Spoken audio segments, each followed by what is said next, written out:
दोस्तों नमस्कार। आज की चर्चा भारत के बैंकिंग सिस्टम के लिए और आपकी जमा पूंजी के लिए बहुत ही महत्वपूर्ण है। मुद्दा इस बात का है कि आपने अगर किसी को 22,000 करोड़ रुपए देने हैं और पहले आप ये जांचना चाहते हैं कि साहब मैं 22,000 करोड़ रुपए दे रहा हूं, वापस आएंगे या ना आए। सवाल अब इस बात का है कि अगर कोई बड़ा व्यक्ति जो पॉलिटिकली वेल कनेक्टेड हो, बिजनेसमैन हो, जिसके नाम पे कई कंपनियां चलती हों, और वो आपको आके बोले कि भाई साहब आप टेंशन मत लो, 22,000 करोड़ रुपए आप दे दो, मैं हूं ना, मेरे भरोसे दे दो आप।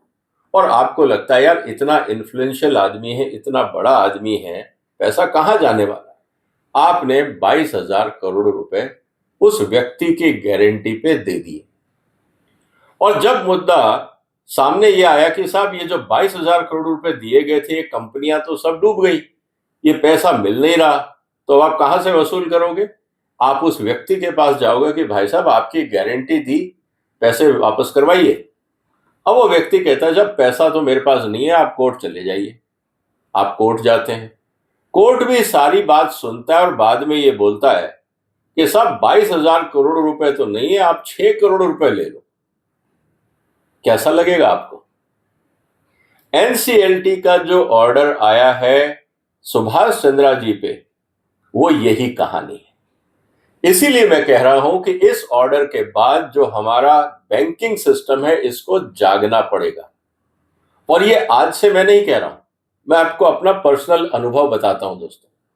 मैं भी बैंकिंग सिस्टम एनबीएफसी के बोर्ड पे था और बहुत बार ऐसा आता था कि साहब इस कंपनी को लोन चाहिए और इसके जो प्रमोटर हैं वो बड़े व्यक्ति हैं और इनके वेल कनेक्टेड हैं, या तो रिटायर्ड ब्यूरोक्रेट हैं, पॉलिटिकली वेल कनेक्टेड है, वगैरह वगैरह, आप लोन दे दीजिए। और क्योंकि मैं उस लोन कमेटी में होता था तो मैं कहता देखिए साहब, व्यक्ति कितना भी बड़ा हो, बैंक को तो पैसा वापस चाहिए। अगर बैंक का जो भी गारंटर है, अगर उसकी पर्सनल वेल्थ जो लोन दिया जा रहा है उससे ज्यादा नहीं है, तो हमको ये कार्रवाई नहीं करनी चाहिए, ये लोन नहीं देना चाहिए। जो एसेट्स हैं उसके अगेंस्ट आप दे दीजिए, या आप उसके बिजनेस मॉडल में ये कंडीशन डाल दीजिए कि जितना भी पैसा जनरेट होगा वो ऐसे बैंक अकाउंट में रखा जाएगा जिसपे बैंक की भी निगरानी रहेगी, तब तो हम भरोसा करेंगे। लेकिन अगर आप ये कहते हैं कि क्योंकि ये बड़ा व्यक्ति है, वेल कनेक्टेड है, इसके नाम पे आप पैसा दे दीजिए, तो साहब मैं तो देने वाला नहीं हूं। और इस बात को लेकर बोर्ड ऑफ डायरेक्टर्स में कई बार विवाद भी होता था। आज वही जो डर था वो एनसीएलटी के ऑर्डर में सामने आ गया कि हमारा जो बैंकिंग सिस्टम है इसमें कॉर्पोरेट गवर्नेंस के नाम पे इतने लूपहोल हैं और इतने पुल्स एंड प्रेशर्स हैं कि हम अपनी बैंकिंग व्यवस्था को भरोसेमंद नहीं बना पा रहे हैं। और आज की चर्चा का विषय यही रहेगा। इसीलिए आपसे निवेदन है कि इस पूरे घटनाक्रम को समझने के लिए और इसमें जो खामियां हैं उनको दूर करने के लिए मेरे क्या सुझाव हैं, आरबीआई और सेबी दोनों से निवेदन है कि आप अपनी गाइडलाइंस को तुरंत रिवाइज करिए, क्योंकि ये पहली घटना नहीं है। अब इसके बाद जितने भी कॉरपोरेट घराने हैं जहां पे बड़ी मात्रा में पर्सनल गारंटी पे लोन दिया गया है, इस तरह के घटनाक्रम आपको आने वाले दिनों में और बहुत मिलेंगे। पूरा बैंकिंग सिस्टम हिल जाएगा। इसलिए मेरा ये कहना है कि हम सबको तुरंत जागना पड़ेगा और तुरंत जितनी पर्सनल गारंटीज बैंकों ने लेके लोन दिए हैं उन सबको तुरंत रिव्यू करिए। और अगर आपने डिले किया, नुकसान आप ही का होगा। फिर बैंकों के एमडीज और बोर्ड ऑफ डायरेक्टर्स की जवाबदेही होगी कि जब एनसीएलटी का ऑर्डर आया था, जो झटका पड़ा था, उससे ये लोग जागे क्यों नहीं। और नहीं जागने के कारण भ्रष्टाचार भी होता है। इस बात को भी हमें दिमाग में रखना चाहिए। तो आज की चर्चा का विषय है कि क्या एनसीएलटी के इस आदेश से सभी बैंकों पर खतरा छा गया है। मेरे हिसाब से ये बात सही हो सकती है। अब आप कहेंगे कि आप फिर डराने की बात कर रहे हैं। मैं डरा नहीं रहा दोस्तों, मैं इस आदेश से बहुत खुश हूं। और मैं इसलिए खुश हूं कि शायद अब हमारा बैंकिंग सिस्टम हमारे जो देश के कायदे कानून हैं वो ज्यादा लॉजिकल, ऑब्जेक्टिव और ट्रांसपेरेंट बनेंगे। आपको याद होगा कि जब बीजेपी सरकार आई थी तो तब ये कहते थे फोन बैंकिंग होता था, दिल्ली से फोन जाता था और बैंक लोन रिलीज कर देते थे। तो क्या आज नहीं हो रहा? तो पर्सनल गारंटी क्या है? ये फोन बैंकिंग से कुछ अलग है। ये वही गारंटी है जो फोन बैंकिंग में होती थी। सवाल अब इस बात का है कि इस पूरे सवाल को मैं किन बातों में कह रहा हूं। मैं आपके सामने 7-8 बड़ी बातें रखूंगा। अगर आप बैंकिंग में काम करते हैं, आप बिजनेस में हैं, आप स्टूडेंट हैं, आप व्यापार को समझना चाहते हैं और बैंकों में शेयर इन्वेस्ट करना चाहते हैं, इस बात को ध्यान से रखिएगा जो मैं आपको कहने वाला हूं। और अगर आप पॉलिसी मेकर्स हैं तो ये 10 के 10 पॉइंट आपके लिए हैं। इस बात को ध्यान रखिएगा। पहला, personal guarantee could lose some of their deterrence value. अब सवाल इस बात का है कि पर्सनल गारंटी का तो कोई मतलब नहीं रहा। 22,000 करोड़ कौन व्यक्ति है जो पर्सनल गारंटी देगा हिंदुस्तान में? अगर आप मुकेश भाई का भी एसेट देखेंगे तो आपको पता लगेगा कि मुकेश भाई की फैमिली के, मुकेश अंबानी साहब की बात कर रहा हूं या गौतम अडानी साहब की बात कर रहा हूं, उनके पर्सनल गारंटी पे बहुत कम एसेट होंगे। उन्होंने कंपनियां बनाई होंगी, ट्रस्ट बनाई होंगी, उनमें सब एसेट्स होंगे। तो कल को अगर लायबिलिटी आती है तो मुकेश भाई या गौतम भाई तो ये बोल देंगे कि साहब देखिए मेरे पास जितना पैसा मैं उतना दे सकता हूं, बाकी तो ये ट्रस्ट का पैसा है या बाकी कंपनियों का पैसा है, इसमें मेरा कोई हस्तक्षेप नहीं है। अब सवाल इस बात का है तो पर्सनल गारंटी का मतलब क्या रहा, इस बात को समझना हो। इसका मतलब ये आता है कि if A promoter can ultimately settle a very large admitted personal guarantee claim for a tiny amount because his disclosed realized assets are limited, bank may reassess how much value they actually assign to personal guarantee. तो अब personal guarantee आदमी की शक्ल देख के नहीं, balance sheet और उसके नाम पे अनडिस्प्यूटेड अनडिवाइडेड जो एसेट्स हैं उसको ध्यान में रख के बैंकों को देखना होगा। और मेरा निवेदन है आरबीआई से इसके ऊपर तुरंत गाइडलाइंस जारी करी जाए ताकि अगर बैंक मैनेजर्स को कोई कंफ्यूजन है तो उसको दूर किया जाए, क्योंकि इस तरह के घटनाक्रम आने वाले दिनों में बहुत तेजी से होंगे। जिनको बैंकों का पैसा नहीं वापस करना है और जो पर्सनल गारंटर हैं वो एनसीएलटी ऑर्डर का पूरा फायदा उठाएंगे और अपने फायदे के लिए काम करेंगे, चाहे बैंक डूब जाए। इस बात को आपको ध्यान रखना पड़ेगा। इसका मतलब यह है कि personal guarantee is not equivalent to cash collateral. तो पर्सनल गारंटी का कोई मतलब नहीं है आप दुनिया में कितने बड़े लोग हैं, इससे कोई फर्क नहीं पड़ता। तो पहली बात, एक लेसन जो हमको मिला है कि पर्सनल गारंटी को इग्नोर कर दीजिए, तथ्यों पे बात करिए। मैं हूं ना, ये डायलॉग पिक्चरों तक ठीक है, फाइनेंशियल वर्ल्ड में नहीं चलेगा। ये बात हमें क्लियर कर लेनी चाहिए। इसके अलावा जब पर्सनल गारंटी नहीं और लोन देना तो क्या होगा? अब बैंक क्या करेंगे? कोलेटरल मांगेंगे, एसेट्स मांगेंगे। अब आप कहेंगे कि साहब एसेट्स कहां से आएंगे? एसेट्स जो आप फैक्ट्री लगा रहे हो वो आप बैंक के नाम कर दीजिए, आपकी घर है वो कर दीजिए, आपके कॉर्पोरेट ऑफिसेज हैं वो बैंक के नाम कर दीजिए। लेकिन बैंकों को एक बात के लिए सतर्क रहना पड़ेगा। बहुत सारे जो एनपीएस हिंदुस्तान में हुए हैं उनकी जो प्रोजेक्ट रिपोर्ट्स बनाई गई थी बड़े बड़े कंसल्टेंट्स के द्वारा, मल्टीनेशनल कंसल्टेंट्स के द्वारा, वो प्रोजेक्ट रिपोर्ट्स फ्रॉड थी। जहां पे 100 करोड़ लगना चाहिए वहां पे 500-500 करोड़ इन्वेस्टमेंट करके बैंक से पैसा लिया गया और बाद में वो कंपनियां एनपीए बनी। और आज तक किसी ऐसी कंसल्टिंग कंपनी के ऊपर क्वेश्चन मार्क नहीं लगा जिसने इस तरह की फ्रॉड प्रोजेक्ट रिपोर्ट्स बनाई थी। एनपीएस में आपने सबकी गलतियां देखी होंगी। किसी ने यह जानने का प्रयास किया कि ये फ्रॉड प्रोजेक्ट रिपोर्ट्स किन किन बड़ी बड़ी कंपनियों ने बनाई और उन्होंने ये फ्रॉड रिपोर्ट्स क्यों बनाई, जबकि वही प्रोजेक्ट 100 करोड़ में लग सकता था या 1000 करोड़ में लग सकता था, उस प्रोजेक्ट की कीमत इतनी ज्यादा क्यों दिखाई गई? इसके लिए क्या कोई मैकेनिज्म है? आरबीआई को इस पे सोचना होगा, नहीं तो इस तरह के फ्रॉड और क्रिएटिव तरीके से सामने आने वाले हैं। इसका मतलब यह है कि अब बैंक क्या करेंगे? वो कहेंगे कि साहब पहले कोलेटरल दे दो, एस्क्रो मैकेनिज्म, जो पैसा है उस अकाउंट में जाए। चार्ज ओवर आइडेंटिफाइड एसेट्स, जैसा मैंने कहा। प्लेज ऑफ शेयर्स, जितने आपके नाम पे शेयर है बैंक के खाते में डाल दो। कैश रिजर्व जो है वो बैंक के अकाउंट में रहे। प्रोमोटर्स इक्विटी कंट्रीब्यूशन पे ध्यान दिया जाए कि आपकी इक्विटी तो कुछ नहीं है, लोन बहुत ले रहे हो आप। Tighter financial conversion, restriction on related party transaction, क्योंकि ये एक बहुत बड़ा फ्रॉड है भारत के अंदर कॉर्पोरेट गवर्नेंस में। आप बैंकों का पैसा लेते हो और अपने किसी रिश्तेदार की प्रॉपर्टी किराए पे लेते हो। बाजार का रेट 10 रुपए है, आप उसको किराया 100 रुपए दे रहे हो। क्यों? बैंक जो कंपनी प्रॉफिट कमा रही है वो साइफन होके बैंक जो परिवार है उसके किसी और खाते में वो पैसा जा रहा है। ये तरीके हैं फ्रॉड करने के। ऐसे बहुत सारे क्रिएटिव तरीके हैं। And strong security, perfection.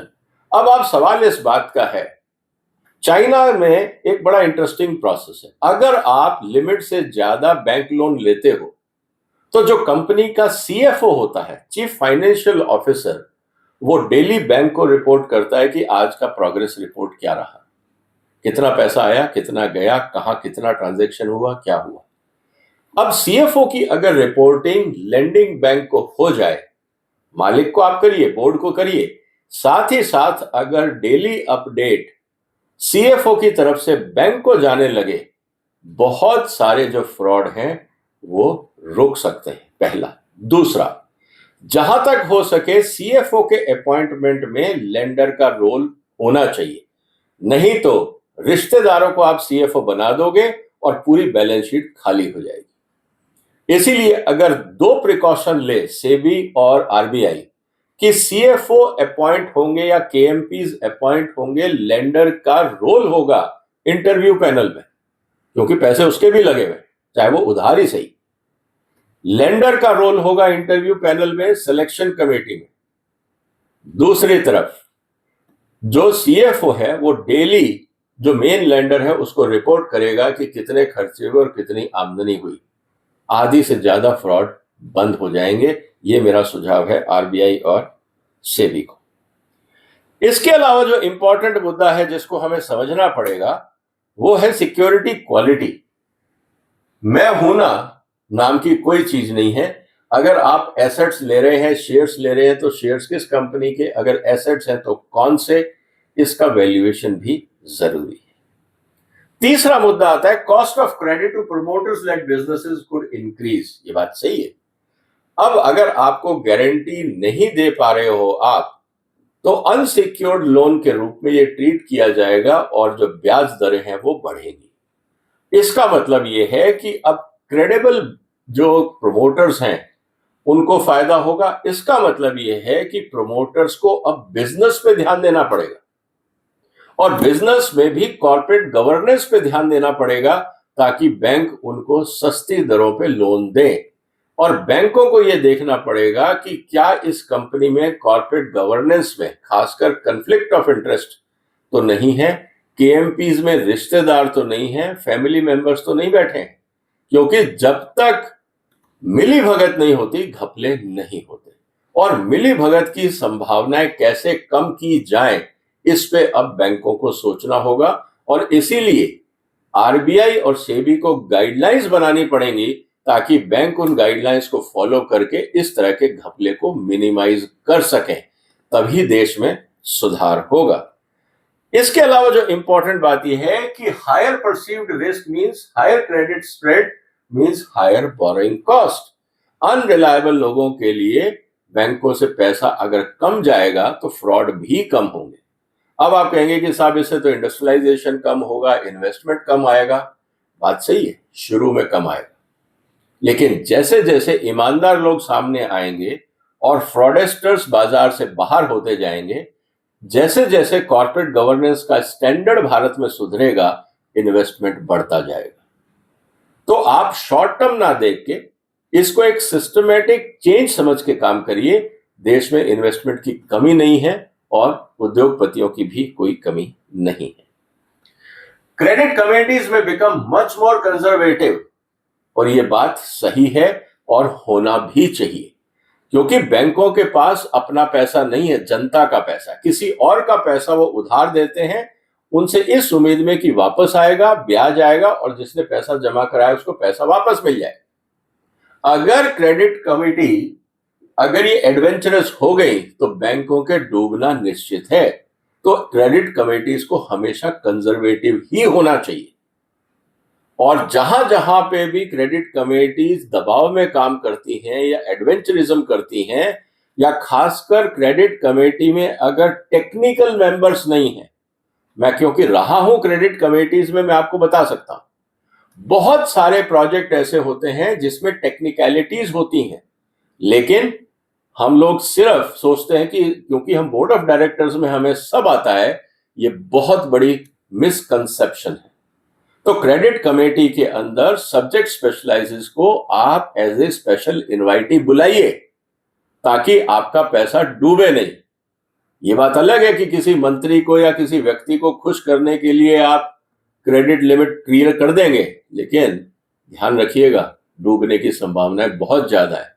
ना बाद में मंत्री पैसा वापस करने वाला है, ना वो व्यक्ति या तो वो दुनिया में ही नहीं रहेगा या लेके गायब हो जाएगा, और नहीं भी रहा तो एनसीएलटी जैसे ऑर्डर आ जाएंगे कि साहब इसके पास तो पैसा नहीं है, क्या कर लोगे आप।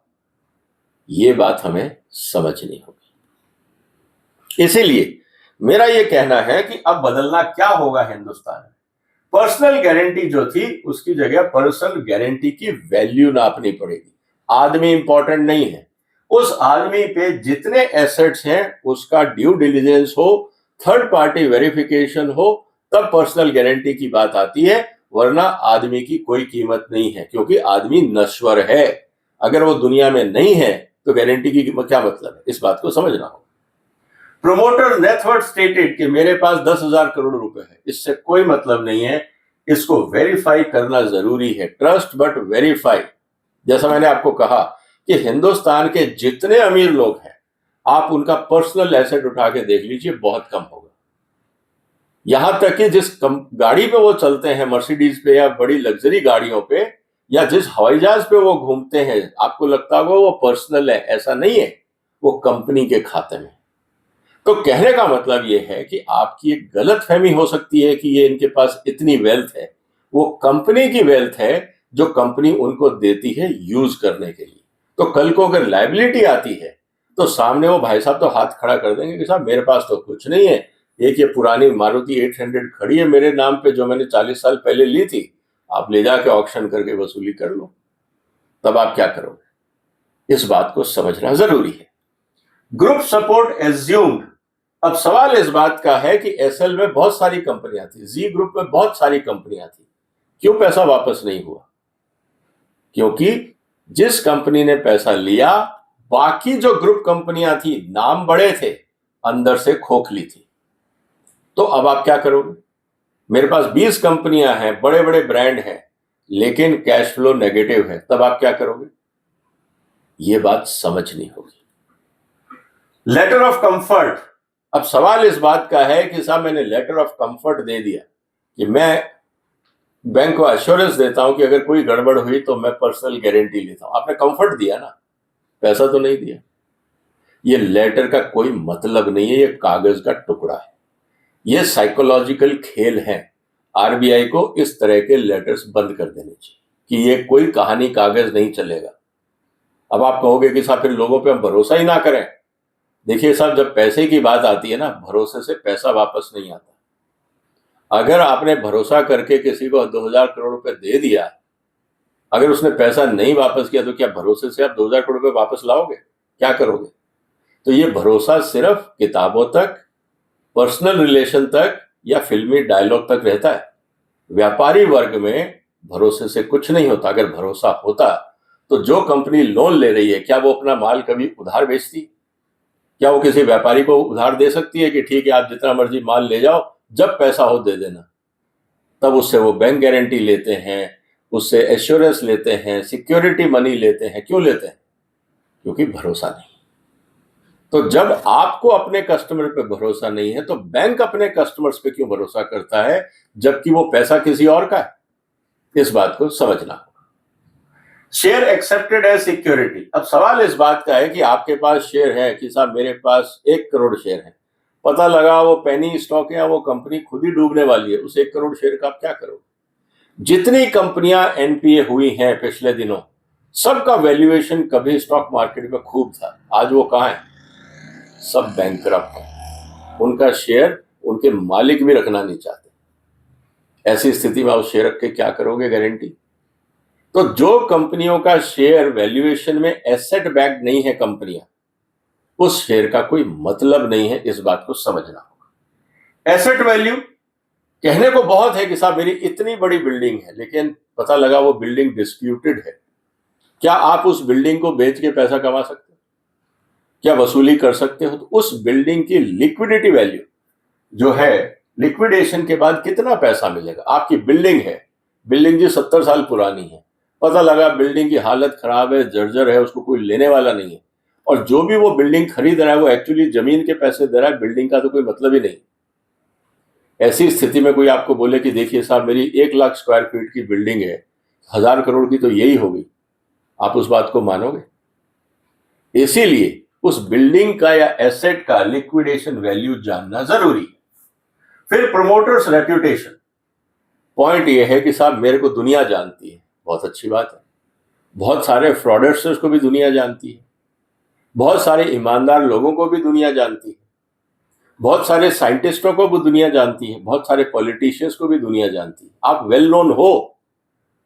प्रॉब्लम यह है कि वेल नोन होने से आपकी पे बैक कैपेसिटी समझ में नहीं आती। तो इसीलिए जो आपका रीपेमेंट कैपेसिटी है, आपकी वेल नोन हो, प्रमोटर की रेप्यूटेशन बहुत अच्छी है, इससे हमें कोई लेना देना नहीं। पैसा दे पाओगे या नहीं, मुद्दे की बात यह है। तो मेरा यह निवेदन है कि आरबीआई को और सेबी को अपनी सारी गाइडलाइंस में इन चेक पॉइंट्स को डाल देना चाहिए। अब सवाल इस बात का है कि साहब guarantee value versus guarantee amount.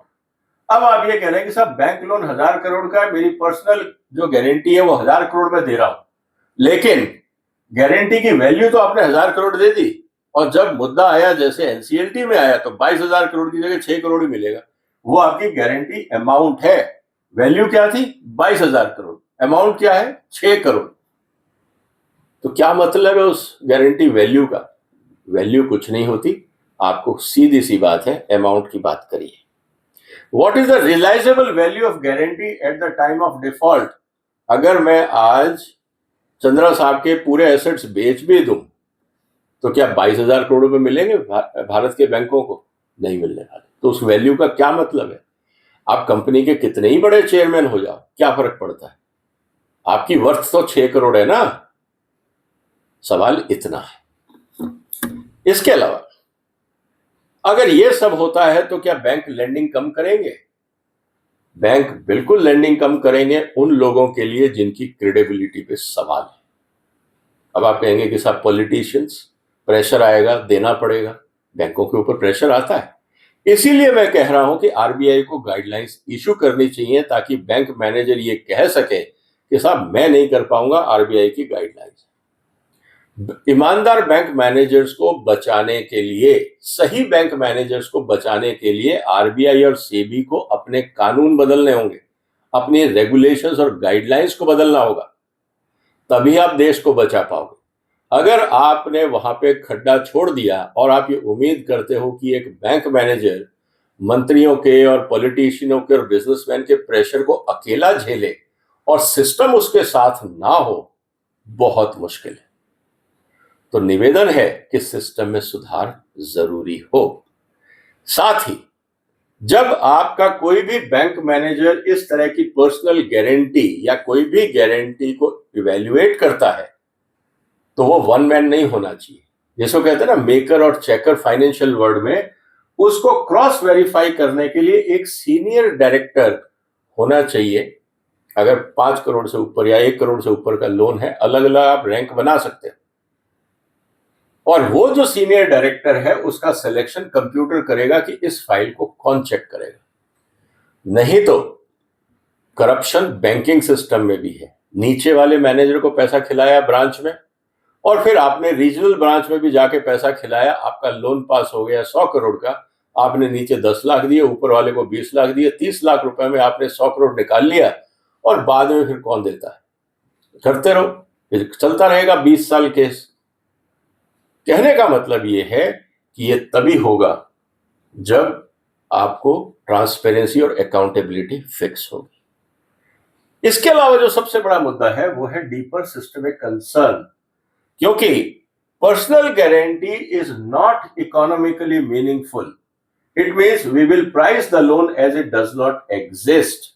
कहने का मतलब यह है कि अब आपकी मॉरलिटी कि मैं ईमानदार हूं, मैं बड़ा हूं, मैं नोन हूं, अब ये मॉरल वैल्यूज कमर्शियल वर्ल्ड में नहीं चलती है, क्योंकि जितने एनपीएस हुए हैं या जहां जहां पे भी फ्रॉड हुआ है ना, और बड़े फ्रॉड हुए हैं, वो बड़े लोगों ने ही किए। तो ये कहना कि साहब बड़े लोग हैं, जानकार लोग हैं, समझदार लोग हैं, वेल नोन है, कोई फर्क नहीं पड़ता। फ्रॉड बड़ा ही आदमी करता है, छोटा आदमी क्या कर लेगा, कुछ हजार का कर लेगा, क्योंकि उसको तो बैंक उससे ज्यादा देता ही नहीं। तो morality, brand image commercial world में नहीं चलता है। अब सवाल इस बात का आता है कि एनसीएलटी क्रेडिबिलिटी और क्रेडिटर्स कॉन्फिडेंस क्या होगा। क्या एनसीएलटी के अंदर मैनिपुलेशन नहीं हो सकता? अपने आप में जो जजमेंट आया है ना, ये अपने आप पे सवाल खड़े करेगा कि एनसीएलटी मेंबर्स तो कहीं कॉम्प्रोमाइज नहीं हो गए थे। ये सवाल उठेंगे, क्योंकि हमारे पास प्रूफ नहीं है तो हम कुछ नहीं कह सकते, लेकिन एनसीएलटी की फंक्शनिंग के ऊपर सवाल उठेंगे, कोर्ट्स की फंक्शनिंग के ऊपर सवाल उठेंगे, ये चल क्या रहा है। इसीलिए can creditors be compelled to accept such an extreme recovery. अब एनसीएलटी का ऑर्डर है, कहने को तो कोर्ट ऑर्डर है, पैसा तो बैंक का गया, जज की जेब से क्या गया? कुछ नहीं। 22,000 करोड़ रुपए तो देश की जनता का डूबा, जज की जेब से क्या गया? कुछ नहीं गया। तो क्या बैंक जज की बात मानेगा? क्या ये कंपल्शन होना चाहिए? ये एक सवाल उठेगा। How should the asset and earning capacity of A personal guarantee B assessed. अब आप कैसे करोगे? एनसीएलटी ने तो कह दिया इनके पास एसेट वैल्यू 6 करोड़ है। क्या यही एक तरीका? या पूरा जितना कुनबा है ज्वाइंट फैमिली का, सबको लपेटे में लिया जाए? क्योंकि सब तो बेनिफिशियरी रहे ना, जब वो कंपनी चला रहे थे एज ए चेयरमैन, उनके भाई भी बेनिफिशियरी रहे, बेटे भी रहे। तो जब सबने फायदा उठाया उनकी कुर्सी का, तो जब लायबिलिटी की बात आई, उन सबको कैसे छोड़ दिया जाएगा? तो जिसने उस कंपनी के साथ मिलकर काम किया, डायरेक्टली इनडायरेक्टली, परिवार का अगर कोई है, उसको इंटरेस्टेड पार्टी मान के क्या लपेटे में नहीं लिया जा सकता? ये एक सवाल है। What constitutes a fair and commercially viable resolution? अब आप किसको फेयर और कमर्शियली वायबल बोलोगे? 22,000 करोड़ में क्या आप कहोगे कि साहब 15,000 करोड़ वायबल है? 6,000 करोड़ रुपए आपने छोड़ दिया, क्या ये लॉजिकल है? कितना परसेंट हेयर कट को आप वायबल मानोगे? कई बड़े सवाल अभी उठने बाकी। इसके अलावा जो क्रेडिटर्स हैं उनकी वोटिंग, जब भी कोई रेजोल्यूशन पास होता है तो उसमें क्रेडिटर्स वोटिंग होती है, और क्रेडिटर्स ही कॉम्प्रोमाइज हो या आपके ही प्लांटेड लोग हो, तब क्या होगा? तो इसके ऊपर भी गाइडलाइंस आना जरूरी है। इसीलिए मैं कह रहा हूं कि इंडिपेंडेंट क्रेडिटर्स, अगर कंफ्लिक्ट ऑफ इंटरेस्ट है प्रमोटर्स के साथ डायरेक्टली इनडायरेक्टली, वो क्रेडिटर्स लिस्ट में नहीं होने चाहिए वोटिंग के समय। ट्रांसपेरेंसी ऑफ क्लेम्स, इस पे गाइडलाइन आनी चाहिए। वोटिंग जेन्युइन हो, ये कौन डिसाइड करेगा, और उसकी गाइडलाइंस होनी चाहिए। और फेयर वैल्यूएशन के लिए भी गाइडलाइंस होनी चाहिए। इसीलिए मेरा असेसमेंट यह है दोस्तों कि पर्सनल गारंटी का कोई मतलब नहीं है, प्रोमोटर्स क्रेडिट असेसमेंट इसका कोई मतलब नहीं है, इसको इग्नोर करिए। कोलेटरल रिक्वायरमेंट जरूरी है। Lending of highly leverage group बहुत जरूरी है, ऑलरेडी उसने 20 बैंकों से पैसा ले रखा, आप क्यों दे रहे हो? और cost of corporate borrowing important है। बैंकिंग प्रोविजनिंग केस स्पेसिफिक हो सकता है। ओवरऑल बैंकिंग लिक्विडिटी, इस पे असर नहीं होगा, इसको मैनेज किया जा सकता है। Overall system stability limited impact हो सकता है, लेकिन मैनेज करने के लिए गाइडलाइन जरूरी है। मॉरल हैजर्ड्स बहुत ज्यादा होगा, अब लोग भरोसा नहीं करेंगे, और एनसीएलटी की जो क्रेडिबिलिटी है उस पे भी सवाल अब उठेंगे। तो कहने का मतलब क्या है कि यह मुद्दा 22,000 करोड़ का लोन माफ हो गया और 6 करोड़ के ऊपर लायबिलिटी आ गई, मैं इसको इस मुद्दे से नहीं देख रहा। इसने भारत की बैंकिंग सिस्टम को जगा दिया है, और अब आरबीआई और सेबी को तुरंत मिनिस्ट्री ऑफ फाइनेंस को आदेश देना चाहिए कि कहीं पे भी किसी भी तरह का लूप होल ना हो। जिन पॉइंट्स को मैंने फोकस किया, अगर आप देखें, उसकी मैं बात कर रहा हूं। तो अब सवाल इस बात का है कि किस किस पे हमें रिवाइज्ड गाइडलाइंस चाहिए। क्या अब आप प्रमोटर गारंटी पर बैंक भरोसा करेंगे? मेरा कहने का मतलब है कि क्या अब आप भी भरोसा करेंगे? जब लीगल सिस्टम भरोसा नहीं कर रहा है तब आप करेंगे, क्योंकि आरबीआई को क्या करना है, सेबी को conflict of interest in corporate governance, इसके ऊपर बहुत क्लियर गाइडलाइंस की जरूरत है। ये बहुत बड़ा खड्डा है भारत के, क्योंकि कॉन्फ्लिक्ट ऑफ इंटरेस्ट के ऊपर हमने सिर्फ कह दिया है there should not be conflict of interest. इसके क्राइटेरिया क्या है? आप ओईसीडी की गाइडलाइंस उठा के देखिए कॉर्पोरेट गवर्नेंस की, आपको समझ में आएगा कि कॉर्पोरेट गवर्नेंस किसको बोला जाता है। लेकिन हमारे यहां खाना पूरी। इंडिपेंडेंट क्रेडिटर्स कौन होगा और कैसे उसका वोटिंग के समय रोल होगा, किनको हटाया जाएगा, ये जरूरी है। ट्रांसपेरेंसी इन क्लेम्स, ये कैलकुलेशन जरूरी है। जेन्युइन वोटिंग हो, इसकी गाइडलाइंस जरूरी है। फेयर वैल्यूएशन की गाइडलाइंस, क्रेडिट अंडरराइटिंग के लिए गाइडलाइंस को रिवाइज करना होगा, पर्सनल गारंटी को बाहर निकालना होगा। कोलेटरल रिक्वायरमेंट्स कैसे इवैल्यूएट और वैल्यूएशन उनका दिया गया, क्रॉस वेरिफिकेशन कैसे होगा, इसकी गाइडलाइंस चाहिए।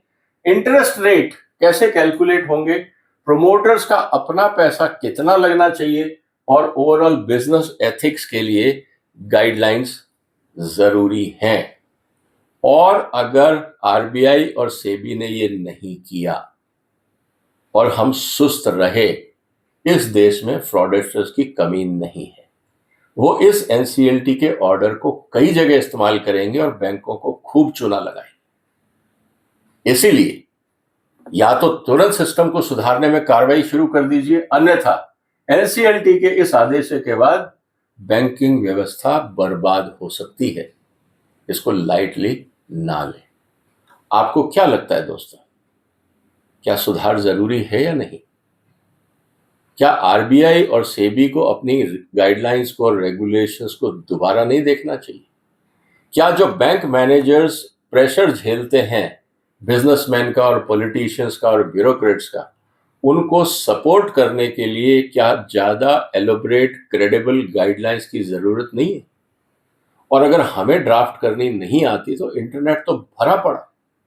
आप जाइए, देखिए कि यूरोप में कैसे होता है, अमेरिका में कैसे होता है, साउथ अफ्रीका में कैसे होता है, यूके में कैसे होता है, चाइना में कैसे होता है, ऑस्ट्रेलिया में कैसे है, जापान में कैसे है, मलेशिया थाईलैंड में कैसे है। अगर हमें समझ नहीं है तो सिखाने के लिए तो दुनिया पड़ी। तो क्या हम सीखना चाह रहे हैं? नहीं, सवाल ये। तो दोस्तों, जो भी आपके विचार हो इस टॉपिक पे जरूर लिखिए, वीडियो को शेयर करिए, चैनल को सब्सक्राइब करिए। फिर मुलाकात हो एक और महत्वपूर्ण मुद्दे के साथ। तब तक अपना ध्यान रखिएगा। फिलहाल वंदे मातरम।